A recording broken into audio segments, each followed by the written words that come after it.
ಮಾಜಿ ಸಚಿವ ನಾಗೇಂದ್ರ ಅವರನ್ನ ವಶಕ್ಕೆ ಪಡೆದು ಇಡಿ ಅಧಿಕಾರಿಗಳು ವಿಚಾರಣೆಯನ್ನ ಕಂಟಿನ್ಯೂ ಮಾಡಿದ್ದಾರೆ.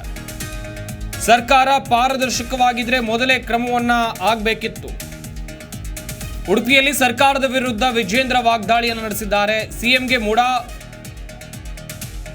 ಬೆಂಗಳೂರಿನಲ್ಲಿ ಸರ್ಕಾರದ ವಿರುದ್ಧ ವಿಜೇಂದ್ರ ವಾಗ್ದಾಳಿಯನ್ನು ನಡೆಸಿದ್ದಾರೆ. ಸಿಎಂಗೆ ಮೂಡ. ವಾಲ್ಮೀಕಿ ಹಗರಣದ ತನಿಖೆ ಇಷ್ಟ ಇಲ್ಲ, ಇಡಿ ತನಿಖೆಯ ಒಂದು ಭಾಗ ಪ್ರಕರಣವನ್ನ ಸಿಬಿಐಗೆ ಕೊಡಬೇಕು ಎನ್ನುವಂತ ಒತ್ತಾಯವನ್ನು ಮಾಡಿದ್ದಾರೆ.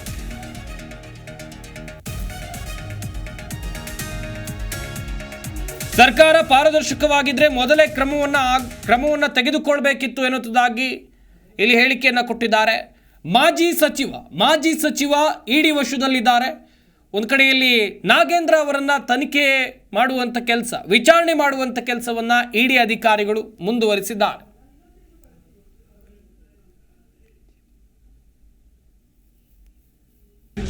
ಸತ್ಯಾಂಶವನ್ನು ಮರೆಮಾಚೋದಕ್ಕೆ ಸಾಧ್ಯ ಇಲ್ಲ. ಮಾನ್ಯ ಮುಖ್ಯಮಂತ್ರಿಗಳೇ, ಏನು ಹಗರಣ ಆಗಿದೆ, ಈ ಹಗರಣದಿಂದ ನೀವು ತಪ್ಪಿಸ್ಕೊಂಡು ಹೋಗೋದಕ್ಕೆ ಸಾಧ್ಯನೇ ಇಲ್ಲ. ಇವತ್ತಲ್ಲ ನಾಳೆ CBI ತನಿಖೆ ಕೊಡಲೇಬೇಕಾಗ್ತದೆ ಅಂತ ಪರಿಸ್ಥಿತಿ ಬಂದೇ ಬರ್ತದೆ. ಇವತ್ತು ನಾವು ಭಾರತೀಯ ಜನತಾ ಪಾರ್ಟಿ ಶಾಂತಿಯುತ ಹೋರಾಟಕ್ಕೂ ಕೂಡ ಕಲ್ಲಾಗ್ತಕ್ಕಂಥ ಕೆಲಸ ಏನು ಮಾಡಿದ್ದೀರಿ. ಯಾವುದೇ ಕಾರಣಕ್ಕೂ ನಾವಾಗಲಿ ನಮ್ಮ ಕಾರ್ಯಕರ್ತರಾಗಲಿ ಇದರಿಂದ ಹೆದರ್ಕೊಂಡು ಓಡೋಗ್ತಾ ಪ್ರಶ್ನೆನೇ ಇಲ್ಲ.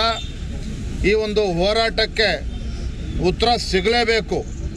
ಈ ಭ್ರಷ್ಟಾಚಾರದಲ್ಲಿ ಏನು ಸಿಲುಕಾಕೊಂಡಿದ್ದೀರಿ, ಇದಕ್ಕೆ ನ್ಯಾಯ ಸಿಗಲೇಬೇಕು. ಏನು ಬಡವರಿಗೆ ಅನ್ಯಾಯ ಆಗಿದೆ ಅದು ನ್ಯಾಯ ಸಿಗಲೇಬೇಕು. ಹಾಗಾಗಿ ಎಲ್ಲಿಯವರೆಗೆ ಇವತ್ತು ಮೂಡ ಹಗರಣದಲ್ಲಿ CBI ತನಿಖೆ ಕೊಡೋದಿಲ್ಲ, ನೀವು ರಾಜೀನಾಮೆ ಕೊಡೋದಿಲ್ಲ, ಅಲ್ಲಿಯವರೆಗೂ ಕೂಡ ಭಾರತೀಯ ಜನತಾ ಪಾರ್ಟಿ ನಿರಂತರ ಹೋರಾಟವನ್ನು ಮಾಡ್ತೇವೆ. ಮಾನ್ಯ ಮುಖ್ಯಮಂತ್ರಿಗಳು ಇವತ್ತು ಹೇಳ್ತೇನೆ, ಸತ್ಯಾಂಶವನ್ನು ಮರೆಮಾಚೋದಕ್ಕೆ ಸಾಧ್ಯ ಇಲ್ಲ. ಮಾನ್ಯ ಮುಖ್ಯಮಂತ್ರಿಗಳೇ, ಏನು ಹಗರಣ ಆಗಿದೆ, ಈ ಹಗರಣದಿಂದ ನೀವು ತಪ್ಪಿಸ್ಕೊಂಡು ಹೋಗೋದಕ್ಕೆ ಸಾಧ್ಯನೇ ಇಲ್ಲ. ಇವತ್ತಲ್ಲ ನಾಳೆ CBI ತನಿಖೆ ಕೊಡಲೇಬೇಕಾಗ್ತದೆ ಅಂತ ಪರಿಸ್ಥಿತಿ ಬಂದೇ ಬರ್ತದೆ.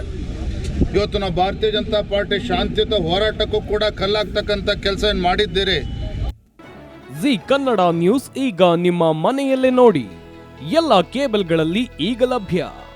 ಸನ್ Direct 292, Jio TV 1334, U Digital 162, City Cable 51, GTPL 17, Abhishek cables 821, Rock Line telecommunication 51, Shri Basaveshwara number 60, Vinayaka digital number 53, In digital number 896ರಲ್ಲಿ. ನಿಮ್ಮಿಸ್ತದ ಜಿ ಕನ್ನಡ ನ್ಯೂಸ್ ನೋಡಿ ಆನಂದಿಸಿ.